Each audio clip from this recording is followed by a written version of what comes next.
Welcome to Black Health Matters. I'm Darryl Armistead, your host. This episode is a Zoom recording of Howard University group session led by Dr. Clive Callender. And we'll spend most of our time talking about hepatitis B and hepatitis C, both of which can lead to chronic liver disease where it can cause scarring in the liver. And we'll particularly focus on hepatitis C, which is much more common in the US than hepatitis B.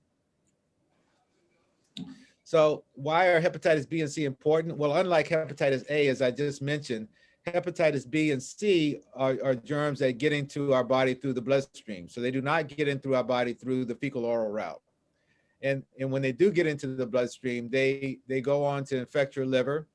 The liver itself is a huge part of our existence. It has multiple capacities, including the capacity to help our body digest food, but also stores energy. It helps our body gets rid of waste and toxins. And it also is a big manufacturing plant. It manufactures many of the proteins and other substances, including those proteins involved in clotting and other areas. And when you damage the liver through viral contamination and chronic inflammation of the liver, obviously that can have important consequences on all of those functions that the liver possesses. So we're going to start talking about hepatitis C. Hepatitis C infects about 3 million people in the US. So essentially about 1% of the population of the US is infected with the hepatitis C virus. And in some populations, that incidence is much higher. But it accounts for about half of all of chronic liver disease, or a little bit more than half of chronic liver disease in the United States. And it has been the leading indication for liver transplantation over the years, although going forward, it turns out that most likely fatty liver disease or non-alcoholic steatohepatitis will be the primary indication for liver transplantation, as we now have treatments for hepatitis C. So the source of infection with persons with hepatitis C, as you can see, the great majority of individuals have had prior drug use. Sexual transmission is relatively low when it comes to hepatitis C. And individuals who've received transfusions in the past, particularly prior to 1990, have a risk of developing hepatitis C. Those are the three largest categories for risk factors for hepatitis C. It is a highly efficient virus, particularly in patients who have a history of using substances or drugs with contamination of drug paraphernalia, not only intravenous, but also inhalant accessories. As you may or may not know, when drugs are snorted in the nose, the blood vessels in the nose are very, very fragile. And if you're using contaminated snorting accessories, you can easily transfect someone from blood particles that are on those straws or dollar bills. At least that's what I see in the movies, that are passed from person to person. Once an individual acquires that virus, but once an individual starts in a substance use pattern, there's about a 30% prevalence of the disease in someone who's been actively using drugs for 3 years. And after 5 years, there's more than 50% of individuals will have contracted hepatitis C. And this is 4 times more common than the HIV virus in that same population, which obviously gets much more attention than hepatitis C does. So those individuals who are at high risk, as I mentioned about the drug users, but also, as I mentioned about folks who've received transfusions before 1990, not only blood transfusions, but some individuals who have hemophilia, who have to get clotting factors and things of that nature, also have a high risk. And also recipients of transplants prior to 1990, which is when we really develop good testing mechanisms for hepatitis C are at some risk. So those are high risk individuals. Individuals that have a moderate risk for hepatitis C would be individuals who have co-infection with HIV, children born to mothers who the mothers were infected with the virus, individuals who have been incarcerated, and individuals, you may not think about this, but individuals who have had body piercing or tattoos done in an unregulated environment, again, can have had transmission from sharing of instruments from one person to another. Mhm. Other risks include individuals in hemodialysis. Chronic renal failure patients have a higher risk of contracting hepatitis C virus than the normal population. Healthcare workers who acquire needle sticks involving blood from someone in a hospital who has been infected with the hepatitis C virus. And as I mentioned about the organ transplant recipients, particularly those who received an organ from someone who has tested positive for hepatitis C virus. So less common risk for individuals would be sharing of personal care items, particularly razors or toothbrushes would be a way to transmit the virus. Sexual contact, and we'll talk a little bit about that, has a lower risk for individuals in a monogamous relationship with someone who has contracted the virus. And then tattoos and body piercing, as we discussed. So one of the things I think that sometimes comes about is, what do we do if we live with family members with hepatitis C virus? And there are some cautions, but there's also some areas where we do not have to really be too concerned about it.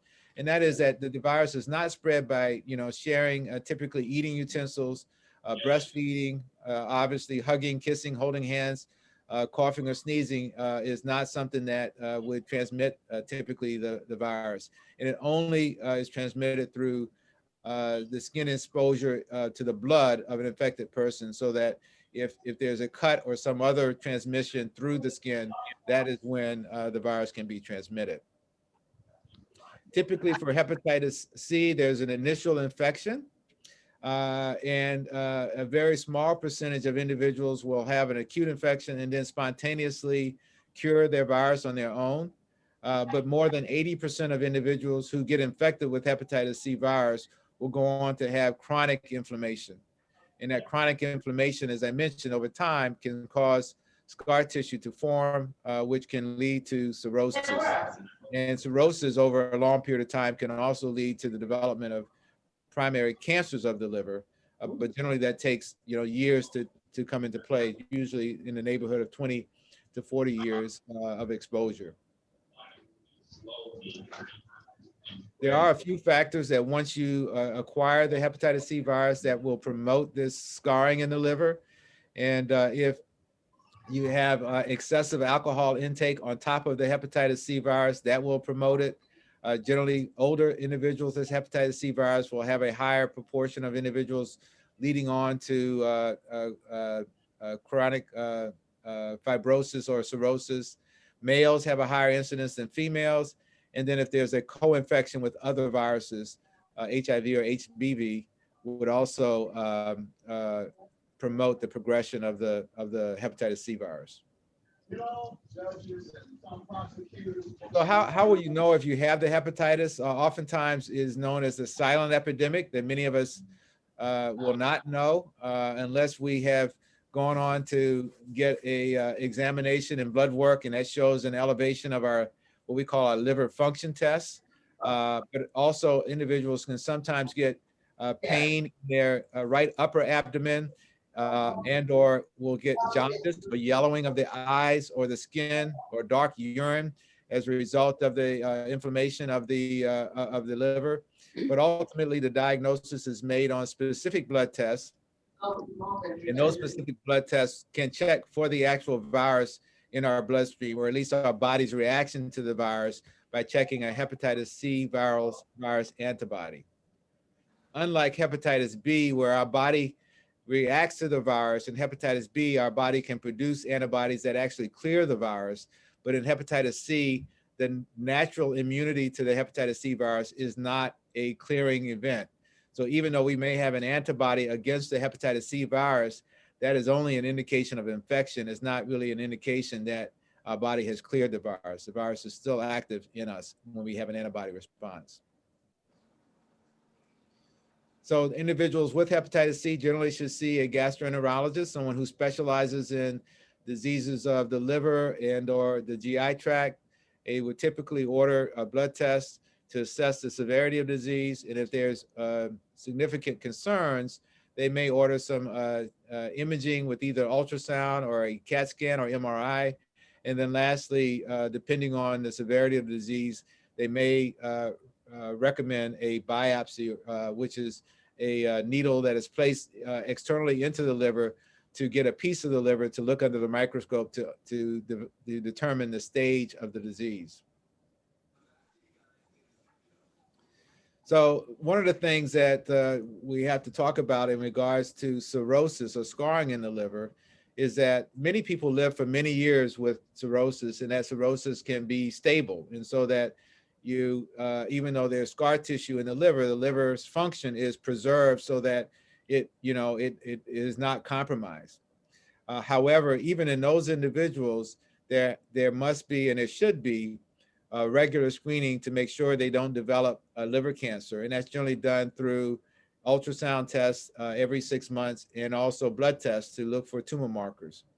And individuals who have complications associated with their cirrhosis, including things like jaundice, confusion, a buildup of fluid in the abdomen, or vomiting blood from the distension of the blood vessels in the stomach, those kind of symptoms would oftentimes have your doctor suggest that a liver transplant evaluation may be the next best method of treatment for you, because those are indications of what we call end-stage liver disease, that the scarring has gone to the point where the liver is severely damaged and unlikely to function properly for you for the remainder of your life. The good news is that there are now very good treatment options for hepatitis C. And as I mentioned, this has been one of the most significant advances in my career, with now the availability of what we call direct-acting antivirals against hepatitis C, which have greater than a 95% chance of curing the virus after 3 months of treatment in most cases. And so, generally speaking, for these types of viruses, that there were many treatments that were given, but they were very, very modest in terms of their ability to really get rid of the virus. And most times they had significant side effects and would not really do the job that we thought it would need to do in order to cure the virus from the individuals. So this has been a really significant advance in the field of medicine.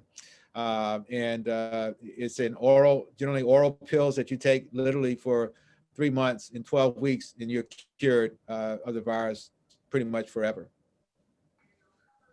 And so for generally individuals who have hepatitis C, if you have not been treated, they all should be considered for treatment. As I mentioned, they will permanently remove the virus. It would also stop or slow down the damage to the liver in terms of the scarring. It will reduce the risk of developing cirrhosis in the future. It will also reduce the risk of developing liver cancer and reduces the risk of end-stage liver disease and the need for a liver transplant. So in today's environment, there really is no good reason why an individual with hepatitis C should not be treated with antiviral medications to eradicate the virus. And as you see, they're now available at least 5 different regimens of medications to treat hepatitis C. And so again, there is a good reason for anyone who has hepatitis C to be treated at this time in our country. So lastly, liver transplantation, as I mentioned, is only needed in patients who have the final stages of liver disease, and typically those patients who have liver failure with significant complications associated with the disease. The overall survival of patients who undergo a liver transplantation for hepatitis C is much better now, because those individuals we can treat before they get their transplant, so that they won't get recurrence of the virus in the transplanted liver, which in the past has been really the Achilles heel, because those individuals who have hepatitis C in the past, before we had treatments, would end up reinfecting the new liver that we put in, and end up having inflammation in the new liver as well. And so that their survival was significantly hampered by this phenomenon. So a few particular issues, the overall risk of mother to infant transmission of hepatitis C is relatively low, less than about 5%. And again, most mothers at this point who become pregnant should get treatment to prevent the transmission, even though it's low to their baby. And there's no real need to avoid pregnancy or breastfeeding. Obviously, if the nipples are cracked or bleeding, that's a mechanism for the virus to be transmitted, and they should not breastfeed under those conditions. The sexual transmission of HCV, again, from persons with one long-term partner, is generally very low, and so they do not need to change their sexual practices. However, counseling and testing of the partner should be individualized, and some couples may decide to use a barrier precautions to lower even that limited risk further in that scenario.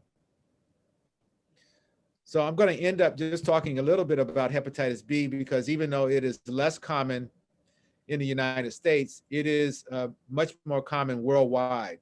So as I mentioned, there are 3 million people infected with hepatitis C virus in the US, whereas there are 350 million people infected around the world with hepatitis B virus. And a little over 1 million individuals in the US infected with hepatitis B. And just as hepatitis C can lead to cirrhosis and liver cancer, hepatitis B also can lead to cirrhosis and liver cancer. This is a world map showing you the distribution or the prevalence of hepatitis B virus across the world. Those countries that are in green, like the United States and in most of North America, have a very low prevalence of hepatitis B, whereas those countries in the red have a very high prevalence, with over 8% of their population having the hepatitis B virus. And you can see from this slide that areas of South America, Asia, and Africa have a very high prevalence of hepatitis B.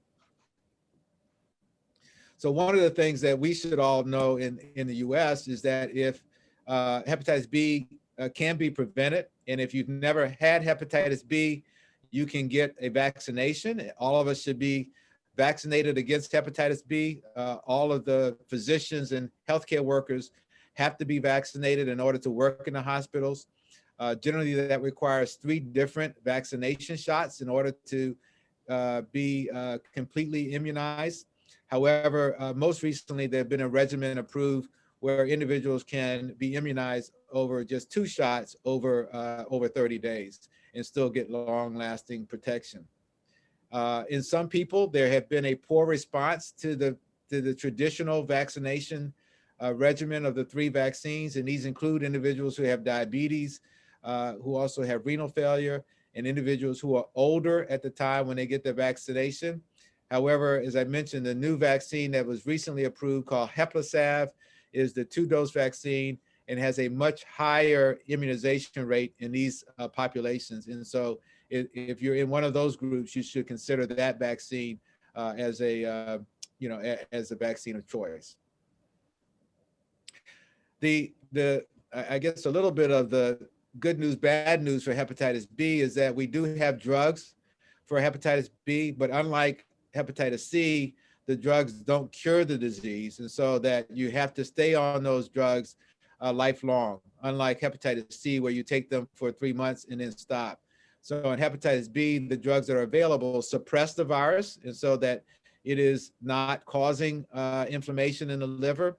But if those drugs are ever stopped, then the virus will reemerge and continue its damage to the liver. And as you can see here, there are several also regimens that for individuals who are hepatitis B to take in order to suppress the virus. And those regimens work very well as long as you continue on them for lifelong therapy. Again, unlike hepatitis C, where the transmission is low, in hepatitis B, mother to infant transmission is very, very high. And so most of those areas that I showed you that have a high prevalence of hepatitis B in the world, Africa, Asia, most of those prevalences is due to the fact that individuals acquire the disease from their mother, and so in utero. And so the HBV transmission is very efficient transmission of the virus from mother to baby. And about 70 to 90% of babies born to mothers of hepatitis B virus will acquire the disease, as compared to less than 5%, as I showed you, in hepatitis C. Here in the US, there's screening of all pregnant women for hepatitis B as a standard of care. And individuals who are found to be positive, their newborns or their babies will be treated with what we call hepatitis B immunoglobulin or antibodies or passive antibodies when they're born, to prevent that transmission from occurring.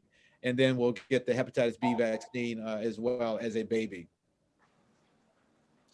So in summary, hepatitis B and C are the most common causes of chronic liver disease and cirrhosis or scarring of the liver. There are excellent treatment options available for patients with hepatitis B in a suppression standpoint, and also for hepatitis C in a curative standpoint to eradicate the virus. And then lastly, liver transplantation remains an option and provides good outcomes for those with the most advanced stages or end stage of liver disease. So I'm going to stop there. Hopefully shared some information that was helpful to you. And I will answer any questions that you have. Thanks again for paying attention. Thank you so much for your excellent presentation. The floor is now open for whatever questions you might have. My goodness, I felt like he was talking about my husband's life. Isn't that right, Dr. Callender?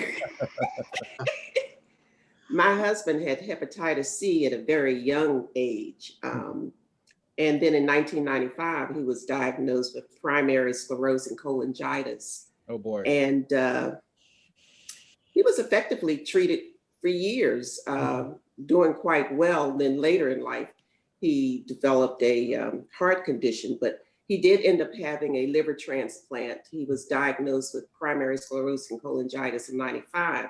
Mm-hmm. And then in 96, he had a liver transplant. Okay. And then he had a second transplant in 2008. Okay. And he was doing well until he developed a heart condition. I see. And he passed a year ago. Oh, I'm sorry about that. Yeah, yeah. But everything you said, I mean, yeah, that was his life. Yeah. And it was effectively treated, but he had to have a transplant. But he did well. Yeah. Well, it sounds like, from 1996, from his first transplant until last year, 2019 or 2020, he got a lot of benefit from that, those two treatments. And I'm sorry that his life was shortened, but I think that without those measures, it would have been much shorter. In regards to the double,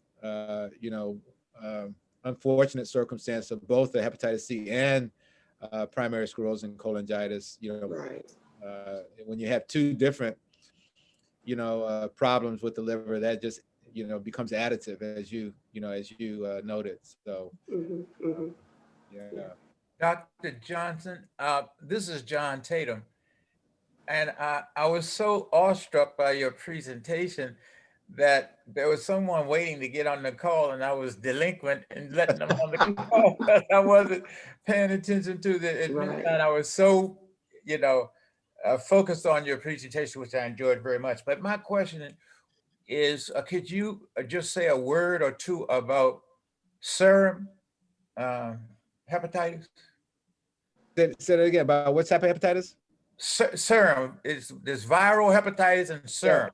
Yeah, serum hepatitis, it's just really another word for hepatitis B or C. There used to be before we had testing this, what we would call non-A, non-B. non-A, non-B hepatitis. And that was just a kind of a grab bag or a conglomerate of individuals that, probably fit into the hepatitis C and other categories that we just didn't have testing for at that time. And as we have progressed, fewer individuals fall into that category. Now, I can't remember the last patient that, we diagnosed with what was considered non-A, non-B at this stage. It probably, was at the very beginnings of my career as a physician back in the mid 1980s or so. Dr. Callender, do you recall kind of the same thing? Yes, exactly. Yeah. Yeah, I remember the non-A, non-B. But you're right, it goes way back. Yeah. Back to my early days. Yeah. So we really don't use that term anymore, the serum hepatitis. It really should fall into, one of those categories in regards to the, A, B, or C. I didn't talk about hepatitis D or E, which is less common and are usually in combination with hepatitis B. But the most important ones to remember are hepatitis A, B, and C. And we've got means to diagnose that now in regards to the testing. Now, there are other individuals that, can have other forms of chronic liver disease other than viruses. And, the fastest growing population of individuals with chronic liver disease in the US is fatty liver disease. And that typically is associated with individuals who have diabetes and or overweight. It turns out that fat becomes concentrated in the liver, and fat in the liver can cause inflammation just as a virus can cause inflammation, and that can lead to scarring. So that has become one of the bigger problems associated, at least the growing problems associated with liver disease in the US right now. Thank you for that answer. John, how long have you had your liver transplant? I had a liver transplant in 1993, so I think that's about 27 years, if my math is correct. Wow, that's awesome. And the liver has been doing well ever since. A few episodes in the early days, but after that, it's been a smooth ride. Yeah. Right. Yeah, you're going on 28 because that's when I started the transplant program at Maryland, 1993. Okay. Doctor, I have a question. I am really so deeply touched by your presentation. You were excellent. One thing, I have a brother, he's 65 years old, he's in a group home. He was born with cerebral palsy and everything. I took care of him for 30 years, but I can't right now. Right. Now the group home takes him to the doctor, and they said the primary doctor said he has liver disease since 2019. So what am I to make of that, of all the disease that, liver thing that you're talking about? What does she mean by that? Yeah, so I think that you need to have them give you a little bit more information in regards to what do they think that the liver disease is from. And if they have not consulted, with a gastroenterologist, that would be, the next step that should be done, because those gastroenterologists can help sort out the specific, cause of the liver problem, and may be able to provide some treatment for that, depending on, what it is caused by. So for them to just say he has liver disease is not specific enough, you know, for you to properly care for him as his, you know, advocate.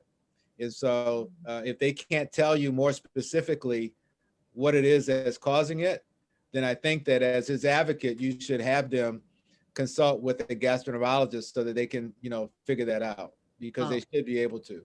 Thank you so much. Yes. Thank you. Doctor, Yes, sir. great presentation. I'm glad I got on this morning. This is Kevin. Yeah, you were talking about me. You know, I had the alphabet of hepatitis, Yes, sir. and you know, I had B and C, and I took the ribavirin interferon years ago. Right. And I hope that did a lot as far as like stopping it in place and not doing more damage, but it ended up coming back. And my doctor, I'd gone into a gastro all that time, and my doctor was going to put me on Harvoni. Yep.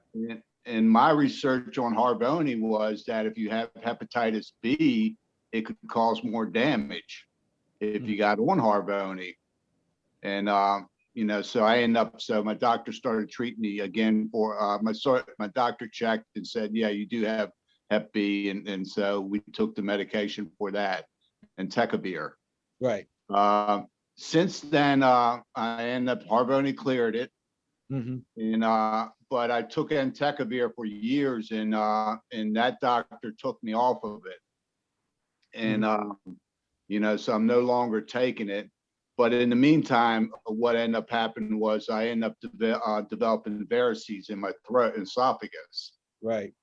And they prescribed blood pressure medication. But I sometimes play a doctor myself, and I don't like taking medication. So I don't know if it was the combination. I don't know if it was because I didn't take the blood pressure medication, but the varices ended up erupting, and you know, and then was bled out. And luckily I was talking to John B of this group, and he told me, he said, quit playing with it and go to the hospital. Yeah. And you know, so I ended up having 2 different endoscopies, you know, to check and had it all tied up or whatever they do as far as you know, so now I end up I have to look at it now as why it happened. I don't know if it's because I didn't take the blood pressure medication, but what it ended up doing was it got me to see a different doctor. I think I'd wore out my stay with the gastro doctor I went to. So I do go to a liver specialist at Hopkins now, and I'll have to ask her about the Entecavir. Right. You know, if I need to go back on that, and you know, because you're saying it might be a lifetime thing. They have me off of it, but I give so much blood. It's like I wish I could. Yeah, I get a lot of blood. So thank you for at least bringing that up in regards to that. I may have to look into the Hep B in regards to coming back, and hopefully I feel good. So hopefully you know, I did have that episode of the varices erupting. Right. But yeah, I get checked out a lot, you know, 6 months or every 4 months as far as the cancer and everything else. So How long were you on the Entecavir before they stopped it? pardon me? How long were you on the Entecavir before they stopped it? Probably 5-6 years. Yeah. So there are a few patients, and you may fit into that category, who go on the treatments for hepatitis B, and even though it suppresses the virus, over time, your body can form an immune response that actually you can come off the medication. So you may be one of the few individuals who have a strong enough immune response that you've now effectively cleared the virus. And so the way you would tell that is once you've been offered the virus, once you've been offered the therapy, then usually in about 6 months or so, they would then check you again to make sure you don't have any virus particles floating in the bloodstream. So they would look for the DNA from the virus in your blood, Okay. whether or not you're still a responder. And that would be the indication whether to restart or not is whether or not they now can detect any DNA in your blood. And so, but you may be, one of the lucky individuals who've been able to, along with being on the therapy for a number of years, been able to effectively clear it, on your own. Yeah, okay, thank you. I never associated me being lucky with this, but thank you. And I'll talk to my doctor about it. Yeah. Now, the other thing with the varices, the liver, when it has scar tissue in it, there's a big vein that goes into the liver that carries blood from our intestines that helps us digest food, called the portal vein. And when there's scar tissue in the liver, that portal vein is hitting against it like a piston, and those veins become dilated, and they dilate all the way back up to the source, which is in the intestines, in the stomach. And so if they become very dilated and thin, then they can rupture because the pressures are very high. And that's what you had. Right. Now, by lowering the blood pressure, that can decrease the pressures in those veins. And so you should take that blood pressure medicine. But there are also treatments, including putting what we call a shunt or in the liver that allows that blood to bypass the scar tissue and get into the circulation in the heart and lower those pressures. So that would be another treatment, for those doctors to consider if you had any more issues of bleeding, related to those varices. Oh, I definitely take my medication now, for sure. Good. But thank you. Yes, sir. Any other questions? Because Dr. Johnson has a big clinic waiting for him. And so thank you so much for taking the time. We're truly blessed and deeply appreciate what you've done for us. Can't thank you enough again. Thank you. All right, guys. Thanks for having me. Mhm. Dr. Callender, you're always the best. You're kind. Okay.